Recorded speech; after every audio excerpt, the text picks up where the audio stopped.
Let's get now to the impact of the COVID-19 coronavirus on mental health. Joining us now, senior child and adolescent psychologist, Dr. Gillian Galen. She teaches at Harvard Medical School and is a program director at McLean Hospital in Belmont, Massachusetts.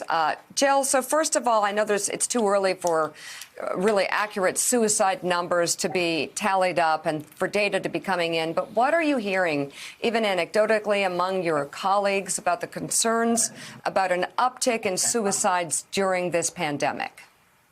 Yeah, I think it's something that everyone is really concerned about. Currently, it's the 10th leading cause of death in America. It's the second leading cause for adolescents death in America. So really concerning. It's too early. We don't have any actual data yet. The things that are worrisome is that right now we're seeing a really significant uptick in the number of calls to crisis and suicide hotlines. So it's great that people are calling for help, but it's worrisome, and it's something we really have to keep an eye on. Yeah. So let's talk about. Go ahead, Joe. Oh, I'm sorry. Go ahead, me. Oh, no, I was just going to say that, we've heard some reports, anecdotal reports of more college students complaining about depression. Of course, as you've always pointed out, this was a growing problem even before the pandemic. Yeah. But what are some of the signs that not just parents, what are some signs that loved ones should look for in this age of the pandemic, which, could last another year? Sure. Yeah. I think some of the things that are really worrisome are those risk factors around suicide. And, one of the biggest risk factors is social isolation.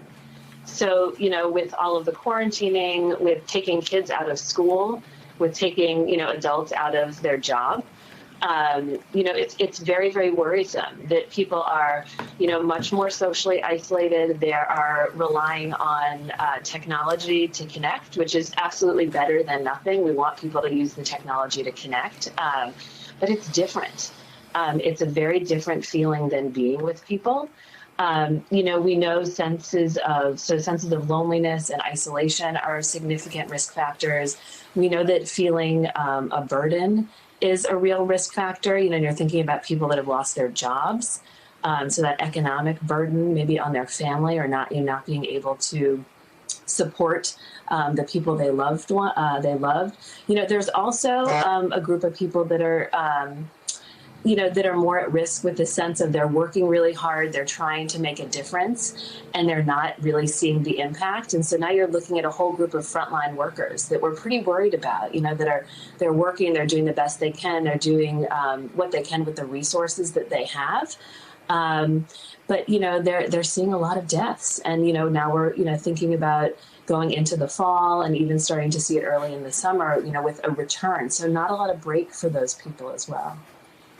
And we saw many stories of healthcare workers who faced just tremendous burdens, and some unfortunately took their lives.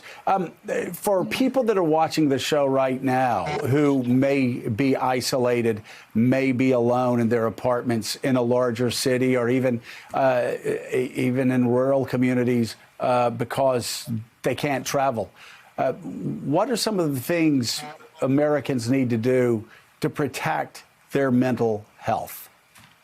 One of the benefits of us having to go virtual is actually that for many, treatment is much more accessible.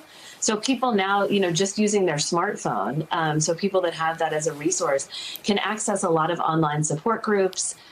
They can access individual therapy and treatment. They can, you can connect and get treatment in that way. So I think if there are people that need that and you're really worried about, we've made it so that you can actually have treatment without leaving your house.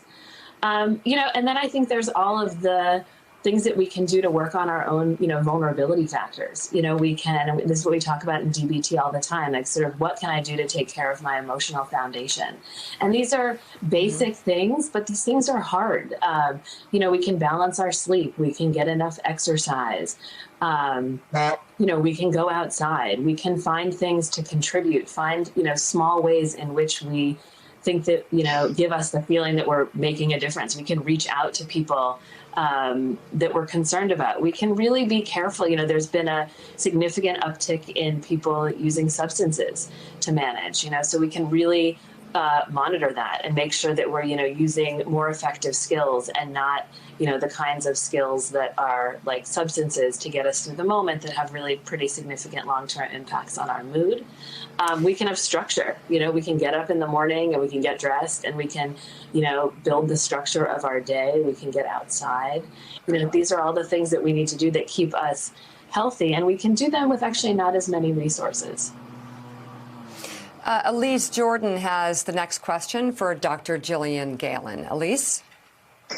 Dr. Galen, specific to children, I'm just so worried about how we can help children deal with this moment that so many adults are struggling with, but I just can't imagine if you're a child and possibly not going to school, not seeing friends. So what can we do as adults to help the children in our lives deal with this as easily as possible? Yeah, I think this is a great question, and I worry about this for my own kids. I think what we need to do is first we need to make sure we're talking to our kids about what's going on. I think for adults, as adults, I think most of us are having a hard enough time with like all of the changes. We can go here and then there's this restriction and then this, and we think we've made a plan for one thing and then, they pull back and now all of a sudden we can't go there, or we have to wear more masks, or, school is going to start and then they delay for us, they delay the start date. So, I think the first thing that you can do is actually talk to your kids about it so that we do the best that we can to help them manage the uncertainty about what's going on. Depending on the age of your kid, there's some nice resources online about what coronavirus is.